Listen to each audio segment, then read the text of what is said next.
I made love to her when she wasn't looking. When her back was turned, I fell pen to paper and composed this poem like an act of passion playing. I took my time to drink her up, and like a bourbon shiver down the spine, her ravenet beauty inebriated the best of me into a fervor of Jesus shouting jubilee. Peering from this journal, I studied hard her shape and fantasized long her form. I searched for metaphors in the shadows of the norm. And with these eyes closed, I imagined these words are these fingers surfing all her skin. And with these eyes closed, I dreamt these rhymes are these lips savoring all the sin. So I made love to her when she wasn't looking. I did it all with this pen and paper. Dearest love, I'm sorry to say goodbye in such a way that has your heart in tatters. If there was any way I could ease your tears, I'd ask that you love my memory strongest. There's no eternal space, there's no infinite span that my spirit cannot cross when divined by memory. There's no forever ever, there's no never then that can dim this light that I've passed on. Sweetest love, this might have been goodbye, but I promise I haven't truly gone anywhere, because the moment everyone said I departed became the moment I forever remained at home.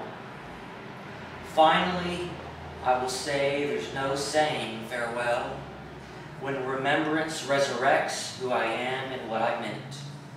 And when you recall that twinkle in my eye, you share it with the world to cherish and celebrate. This is a political one. It's called Pledge of Allegiance 2.0. I pledge allegiance to the flag of a country I no longer understand, and to the republic that barely stands, one nation divided by God, ironically promising liberty and justice for all. I pledge allegiance to the idea of a country founded by the blood of patriots, and to the Constitution for which it stands, our nation, under us alone, indivisible, when we have liberty and justice for all. Graveyard hopping on 6th Street. We're all familiar with 6th Street. Yeah. Lots of bars. Lots of dead people. Yes, sir. Lots of ghosts. I see dead people. The kids hanging out 1 in the morning on Halloween. Yeah. I heard stories of a place where one could meet fellow lonely ghosts, where spirits drowned in spirits, and every ghost shared what made them go boo. All these lonely ghosts, so many sad ghosts, all of them lingering ghosts, each one haunting a familiar sight, each one moaning a tragic plight. Ah, this gathering of ghosts, they delay the haunting of their gravesite to haunt a different kind of graveyard, a different kind of loss. Instead of lamenting over headstone inscriptions, they'll lament over half-empty glasses and the finality of the bartender's last call. Oh, these sad, lonely ghosts. All they ever wanted was another ghost to haunt with. True. Someone they can share with a seance. Someone they can share with in the scare of death. Really, what ghost could say no? How cafeteria pluralism made me sick. Okay. Cafeteria pluralism, a pick-and-choose approach to philosophy and or religion to create an idiosyncratic belief system. I came into the cafeteria with my plate already full from all that I'd been fed growing up. I emptied my plate because lately I had begun feeling more and more ill. The more I understood of the world, the more picky my digestion became. Then upon seeing all the cafeteria had to offer, my appetite was restored. My appetite was ravenous. All these different schools of food thought, these unique collections of cultures, some mixing with others, but each identifiable with their special, distinct flavor. I grabbed what I liked from every group, whatever gave my stomach a reason to growl in approval. I made it halfway, and suddenly my plate was full. But no, keep going, grumbled my hungering belly. And so I did.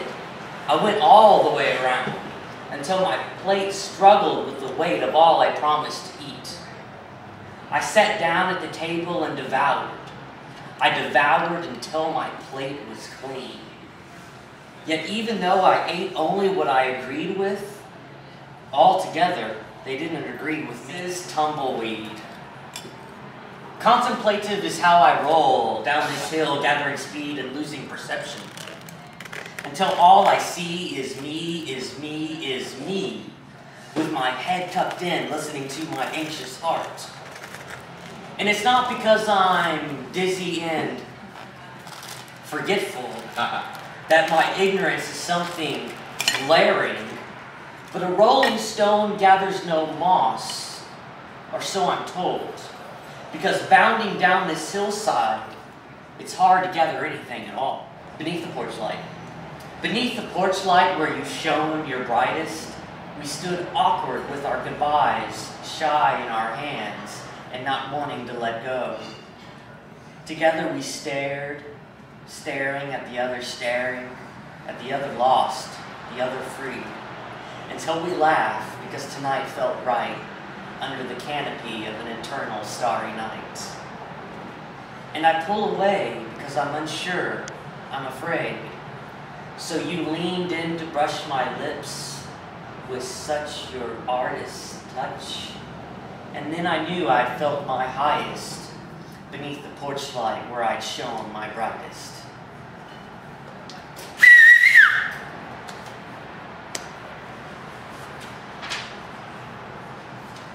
I'll end on this. Okay. This is praise for the fool. Everyone sees the fool who rips and raves and thrives off the moment, never giving a flip, as if the flip could ever give back. And with his full life of laughter, all he cares is to be a jester, the kindest clown thereafter. Everyone loves the fool because he's free, and when he trips, he smiles and tells a joke before he impacts with reality. No matter, his reality is always zero, a kind of ubiquitous zone where the potential of zero is infinitely expressed, yet always unknown. Everyone hates the fool, that sucker son who defies one with a tongue-in-cheek, raspberry critique while he dances a klutz's dance to a different beat, which our feet find rather maddeningly incomplete. But everyone needs the fool for his nonsense approach, which one sees as a wonderland defense. Because we're all falling down the same rapid burrow. So on the way down, let's laugh good and thorough.